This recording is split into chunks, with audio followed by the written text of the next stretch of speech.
nós estamos iniciando esta série de entrevistas, como eu já havia anunciado, e antes de darmos início, eu quero francamente agradecer as pessoas que colaboraram para que o projeto viesse a acontecer, se transformasse em realidade. Chamo a atenção, por exemplo, do catedrático da cidade de Petrolina, o amigo inspetor de Polícia Rodoviária Federal, professor, ex-vereador na cidade de Petrolina, o amigo Pedro Norberto, muito obrigado pela força. E aqui nesta cidade de Afrânio, sertão pernambucano, que dista de Petrolina em linha reta 112 quilômetros, mas por conta das curvas, subidas e descidas, 121 quilômetros e 117 quilômetros segundo o antigo DNR. Bom, aqui em Afrânio eu quero agradecer a senhora Conceição, também Clóvis, que é um dos empresários nesta cidade, mais conhecido como Clóvis da Contabilidade, ele é contabilista, José Carlos, Ricardo do IPA, muito obrigado Ricardo, também o nosso amigo Padre Maurílio, José Reis e outros dois que pediram-me que nós, enquanto digo nós, estou me referindo a mim e, aliás, estou me referindo a nós, dois, eu e a Lisete Silva, que é minha companheira, pediram que nós não mencionássemos aqui seus nomes. Gente, Afrânio, como já falei há pouco e volto a repetir pela terceira vez pronunciando o nome da cidade, é uma cidade que dista do Recife 637 quilômetros em linha reta. São 789 quilômetros na verdade. Se de ônibus, pouco mais de 10 horas saindo de Petrolina, saindo de Afrânio, aproximadamente 12 horas. O que de voo são 50 minutos. Nós estamos como a última cidade do mapa neste estado de Pernambuco, fazendo divisa com o estado do Piauí, cidade de Paulistana, que dizem são 50 quilômetros. Na verdade são 42 quilômetros em linha reta e 63 quilômetros para chegarmos à cidade de Paulistana, lá no estado do Piauí. Hoje nós recebemos aqui, já está conosco, é um privilégio, uma satisfação imensa. Se eu errar o nome, me corrija por gentileza, porque às vezes eu me confundo muito. Raimundo Nonato Martins Júnior, pedagogo, físico, bacharel em teologia, também entende biólogo, entende muito de novas mídias. Depois ele vai também nos passar essas informações noutra oportunidade. Mas o nosso, permitam-me, gente, por favor, o termo popularizado, o nosso papo hoje aqui é sobre educação. O ensino médio no Brasil, como está, como anda, como vai, o que deveria ser feito para melhorar. E eu pergunto ao professor Raimundo Nonato, dentre os muitos desafios que o nosso país tem, professor, o senhor considera um dos maiores desafios o melhoramento, ou seja, algo para ser feito a fim de que se melhore o ensino médio no nosso país, por favor? Bom dia a todos. É um prazer estar aqui com o nosso colega Jaconias. E em relação à pergunta, a gente, como educador, pensa normalmente na utopia da educação. Por que eu falo na utopia da educação? Porque o educador, mesmo tendo de manter o pé no chão, ele tem que ter um alvo a ser alcançado, mesmo que esse alvo seja um alvo distante um pouco da realidade. E, lógico, a gente precisa fazer algumas coisas para melhorar a educação. A educação, ela anda a passos lentos, porque o mundo evoluiu e a educação, infelizmente, ficou para trás. Para você ver, a gente tem uma sala de aula que não haveria praticamente diferença alguma para uma sala de aula de 100 anos atrás ou de 200 anos atrás. Os mesmos elementos formadores da sala de aula, quadros, giz e bancadas ou mesas e cadeiras, estão sendo usados até hoje. E quando se introduz tecnologias na sala de aula, essas tecnologias elas são usadas como se fossem tecnologias antigas. Você não tem uma inovação no uso da tecnologia, não se investe em novas percepções no uso da tecnologia. Usa-se a tecnologia como se usava o quadro no passado. simplesmente uma mera substituição. E a gente entende que esse caminho é um caminho ruim. Ano passado, eu posso até afirmar que em 13 estados do Brasil foi apresentado o ensino médio como deficiente. Isso há menos de um ano. Aquela situação ainda prevalece nos dias atuais, uma vez que o senhor falou aí, por exemplo, da falta de técnica quanto ao uso da tecnologia, como deveria ser aplicado, como deveria ser utilizado. Mas eu insisto na qualidade do ensino no ensino médio. A realidade do ano passado ainda prevalece nos dias atuais, porque estamos no 4º mês desse ano de 2015. Bom, vamos por partes. Em primeiro lugar, não sei se o senhor está informado, existe um teste chamado PISA, que é um teste internacional, onde a educação é avaliada em vários países do mundo. A escala do PISA ela varia entre 0 e 10, e a grande maioria dos países desenvolvidos está chegando a 5, mantém a média em 5. Nós, Brasil, estamos um pouco abaixo de 5, entre 4,3, mais ou menos por aí, em média. Mas isso ele considera todo o ensino médio, isso ele considera todo o sistema de ensino público e privado. E a gente tem um problema para isso. Quando é avaliada a escola pública de forma única, quando avaliada a escola pública de forma única, a escola pública mantém um desempenho muito abaixo da realidade esperada. E aí fica uma questão, se a escala varia de 0 a 10 e a escola pública está muito abaixo de 4, por exemplo, no nosso entender de sala de aula, 4 seria reprovação. Então a escola pública, ela infelizmente, ela está sendo reprovada e continua sendo reprovada nos testes externos. Elas se mantêm bem nos testes internos, porque normalmente os testes internos ajudam a manter governos, mas quando vai para a realidade, quando quem avalia essa escola pública é um órgão externo ao governo, que não tem compromisso em estar mostrando números, o desempenho da escola cai, o desempenho da escola se torna reprovado, o desempenho do sistema público se torna reprovado. A gente tem um outro problema no ensino médio, que é a questão da proficiência. Ou seja, alunos saem do ensino fundamental mal formados, né? E chegam no ensino médio, eles continuam mal formados. E isso reflete nos seus desempenhos. Então o grande problema é que os alunos que chegam ao ensino médio chegam mal formados e, por conta disso, vão apresentar um desempenho negativo no ensino médio, refletindo na sua vida futura acadêmica, porque na maioria das vezes os alunos do ensino médio não têm como competir com os alunos de escolas particulares diante da entrada na universidade, por exemplo. Essa falta de proficiência vai levar a aqueles que queiram assumir uma vida acadêmica, vai fazer com que eles tenham de se esforçar muito mais, muitas vezes indo até algum cursinho, por exemplo, para se preparar para aquilo que a escola devia ter preparado e não foi capaz de preparar. Gente, tem uma mosca que não sei de onde veio, está nos incomodando aqui. Desculpem, tá bom? Nós estamos sempre tentando aqui nos livrar.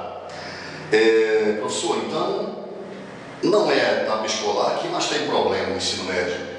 O problema está nesta etapa ou na etapa anterior, no fundamental? Eu penso que o problema é cumulativo. Eu costumo dizer que educação e conhecimento ele é uma mala ou uma mochila, onde durante sua vida estudantil você coloca o conhecimento nas costas. E quando precisa usar o conhecimento, bota a mão e tira. É uma figura interessante. O problema é que muitas vezes o que é disponibilizado para você arquivar como conhecimento é ofertado, oferecido ou dado cima, de uma forma medíocre, vamos dizer assim, alinhando todo o perfil educacional por baixo, não pela excelência, e por conta disso acaba a grande maioria dos alunos chegando ao ensino médio e posteriormente superior com pouca bagagem, pouca carga. Então eu acho que o problema do ensino médio ele é cumulativo, ele vem acumulando as deficiências do ensino fundamental. Sim. Ele vem acompanhando as deficiências do ensino fundamental, arquivando essas deficiências, não somente o conhecimento, mas também as deficiências, e chega uma hora que essas deficiências vão fazer com que o aluno se torne e se veja como incapaz diante de algumas situações. Infelizmente, a realidade é essa. Deixa eu aproveitar esse biólogo aqui conosco, teólogo, esse professor, essa figura, esse homem impoluto, pelo pouco que conheço aqui nessa cidade, e saber de tua opinião também quanto às manifestações. Hoje é 30 de abril, gente. É neste dia que estamos gravando esse programa. Dia de parada. Em São Paulo houve manifestação, em Curitiba também, lamentavelmente, Curitiba marcado por momentos de terror. Policiais despreparados, não estou aqui fazendo menção à polícia ou às polícias, por favor. Estou me referindo a policiais despreparados e vândalos que se infiltraram naquele movimento benévolo, porque é um direito constitucional, a greve, a busca pelas melhorias na vida dos profissionais que pertencem à categoria, que fazem a categoria. Professores foram agredidos, jornalistas foram agredidos, cinegrafistas foram agredidos, e o governo de Curitiba é o PSDB. Algumas pessoas já se manifestam em rede social, outras no rádio, no impresso, tentando fazer politicagem, e não é esse o objetivo. Eu tenho certeza que o objetivo da classe, da categoria, é a busca por dias melhores, a busca pela conquista que se pretende. Mas essa falta de preparo por parte daqueles governantes, do governador daquele estado, que petulantemente abriu a boca e pronunciou-se dizendo o seguinte, que é prioridade daquele governo a educação. Não dá para entender. Repito, professores maltratados, professores espancados com a chutes e pontapés, com cacetetes, soltaram cachorros, cães. Como é que se enxerga essa realidade? Entristece. O que deve ser feito para que se mude essa situação? Como é que os governantes, os políticos sérios deveriam enxergar esta manifestação de direito da categoria? Olha, em todos os países desenvolvidos do mundo, o que a gente pode perceber é que escola pública é escola de excelência. E os filhos dos políticos, eles estudam nas escolas públicas. No Brasil é diferente. No Brasil, os filhos dos políticos correm nas escolas públicas. Então, o primeiro problema que eu vejo nessa situação é que o político, normalmente, ele não dá importância à escola pública, porque ou ele não estudou lá, ou não coloca os filhos para estudarem lá. Ou seja, ele não percebe que existe toda uma população sofrendo. Quando o senhor falou que os professores estão sofrendo, não é só os professores que estão sofrendo, a educação em peso também está sofrendo. A educação em peso, ela está sofrendo com esses professores que são mal pagos, muito mal pagos, trabalham em condições desumanas em algumas situações. Se a gente fizer uma avaliação a partir daquilo que idealizamos que é educação, e infelizmente os professores hoje estão sendo desonrados. Eu até escrevi uma frase bem simples, que o professor ele tem de ser tratado com honra mesmo, e não com bala ou pontapés e porrada. Esse não é o caminho. Então eu penso que o político devia colocar colocar o seu filho em escola pública. Deveria haver uma lei, né, que colocasse o político ou forçasse o político a colocar o seu filho em escola pública. Alguém pode até dizer, mas isso ataca a liberdade e o direito do menino estudar onde quisesse. Bom, mas pelo menos seria um meio da educação ser muito melhor tratada, porque com os de casa a gente não faz isso. Professor, eu sou sabedor, mas não tenho informação precisa. Aí vou aproveitar para poder obter essa informação agora. É como que um incentivo, parece que o governo do estado de Pernambuco oferece aos professores da rede estadual. O senhor pode, trocando em miúdos, detalhar para a gente isso, por gentileza? Bom, é o seguinte, o governo do estado de Pernambuco, ele criou, alguns anos atrás, o bônus de desempenho educacional, chamado de BDE. O que é isso? É um bônus, como o próprio nome diz, que é um valor em dinheiro para as escolas que atingirem uma determinada meta que é estabelecida.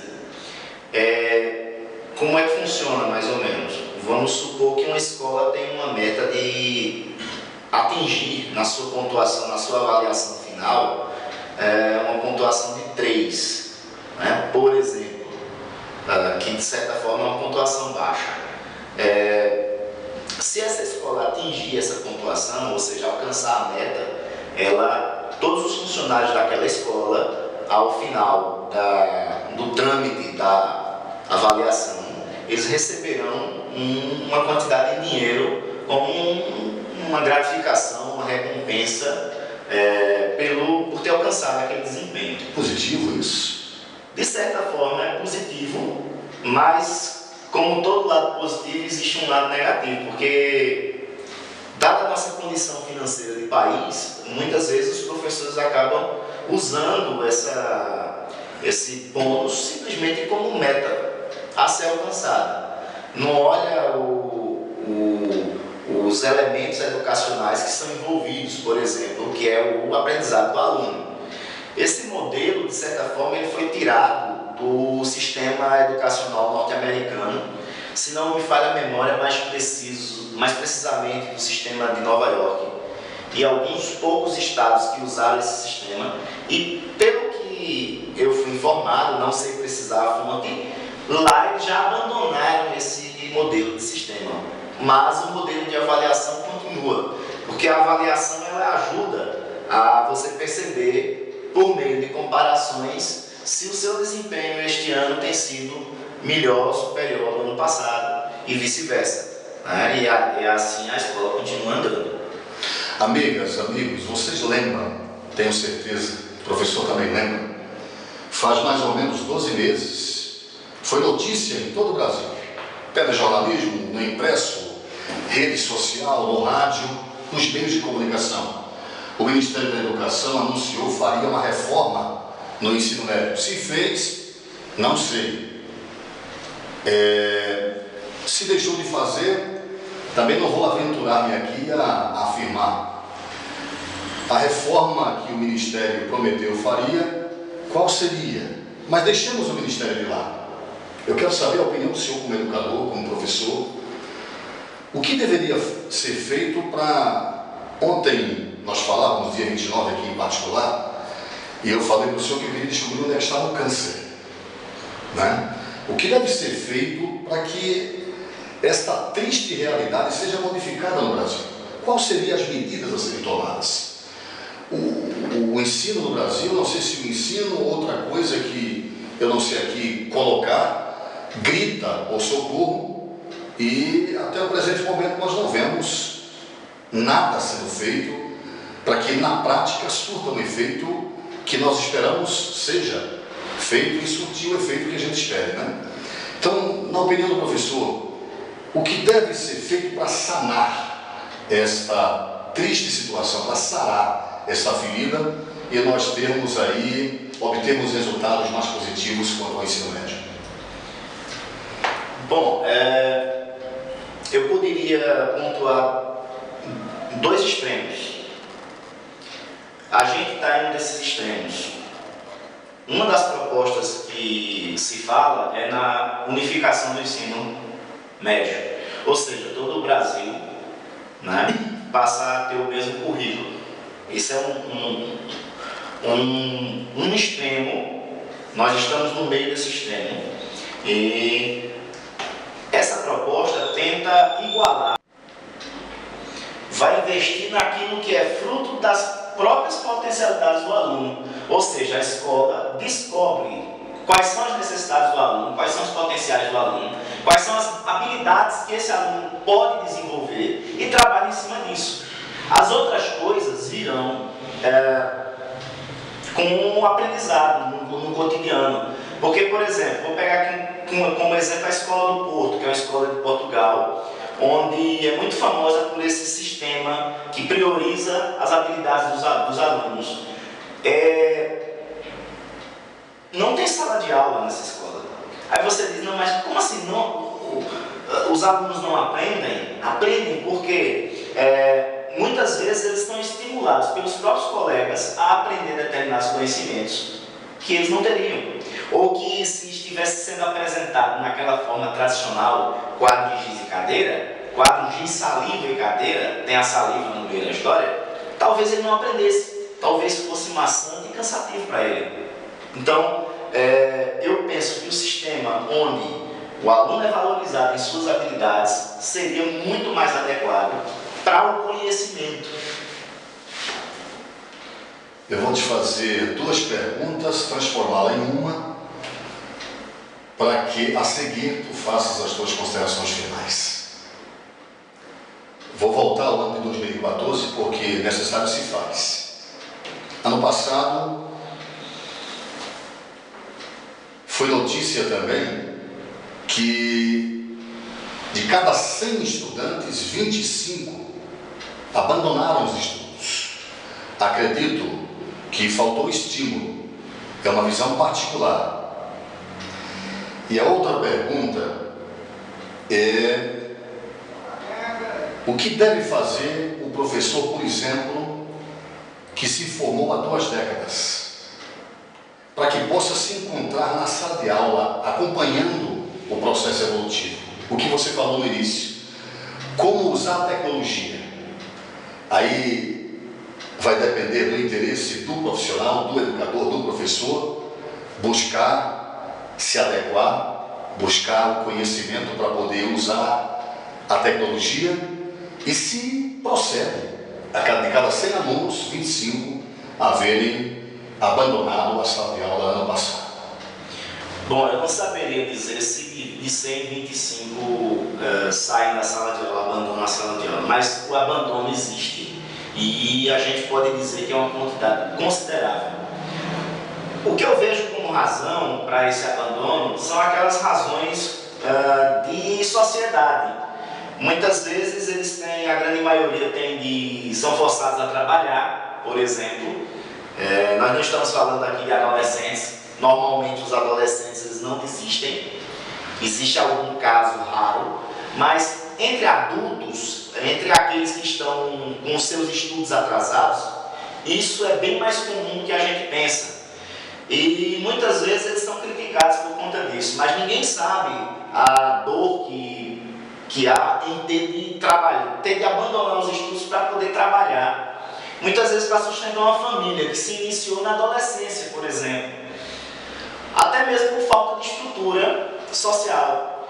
Então, eu vejo mais a desistência como sendo algo que uma boa parte dos nossos alunos são forçados a ter e não queriam. Lógico que existem aqueles que desistem por brincadeira, porque não estão nem aí para os estudos, ainda não conseguiram ver importância nisso aí. Talvez essa postura seja porque a escola hoje pouco estimula a descoberta vocacional dos alunos. Tanto é que se você perguntar para a maioria se eles querem fazer faculdade, a grande maioria vai dizer que não. Se nós compararmos, por exemplo, os números da quantidade de alunos que saem do ensino médio e as que fazem Enem, a gente pode ter mais ou menos essa realidade apresentada.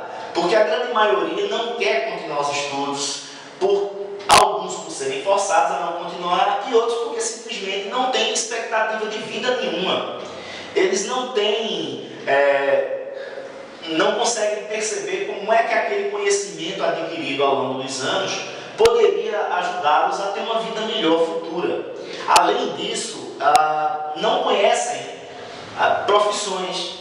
Normalmente, quando você pergunta sobre alguma profissão dentro de escola, os alunos resumem apenas a pensar em professor, advogado e médico, como se formação superior só fosse nessas três áreas. É lógico que isso varia de realidades para realidade.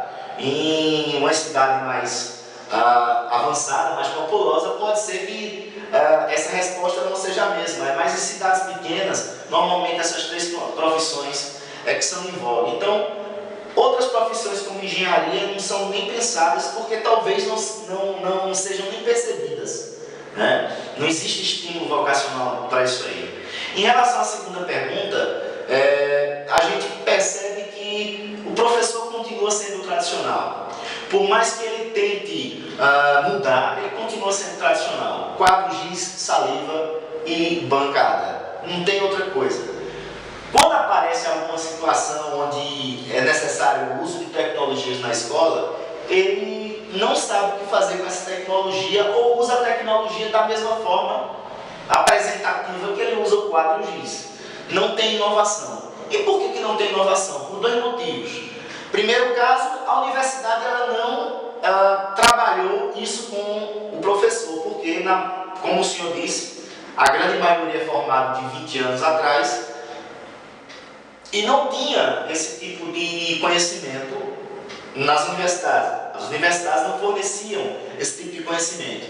E os que são formados agora são expostos a esse conhecimento, mas por conta desse aprisionamento ao sistema de ensino, eles acabam reproduzindo em sala de aula as mesmas técnicas que aprenderam com os professores deles que se formaram há 20 anos atrás.